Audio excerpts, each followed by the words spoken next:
अम्मी वो वापस आ गए हैं। क्या कह रही हो? ओह, ठीक है, चलो चलते हैं। किस मुसीबत में पड़ गए। तो भाई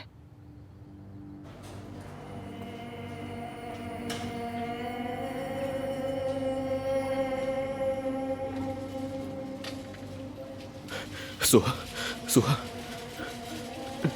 तुम परेशान मत हो, ठीक हो जाओगे। डॉक्टर, अब हालत कैसी है? मैदा वॉश कर दिया है, वो सो रही हैं। अच्छा किया जो आप उन्हें सही वक्त पर ले आए। क्या हुआ? क्या खाने की वजह से? खाने की नहीं, उन्हें जहर दिया गया था। क्या जहर दिया गया? मतलब? हमने पुलिस को भी इत्तला दे दी है, क्योंकि आप जानते हैं किस तरह के केस पुलिस केस होते हैं।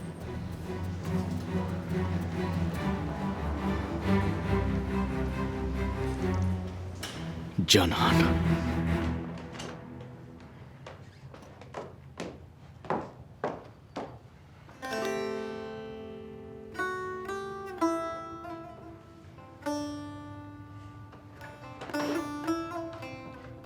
ठीक हो ना? हाँ मैं ठीक हूँ। चलो अब आराम से बैठो। मुझे ये कपड़े बदलने हैं, क्या तुम मेरी मदद करोगी? ठीक है, मैं ताहिर भाई को भेजती हूँ तुम्हारे पास। जबरूत,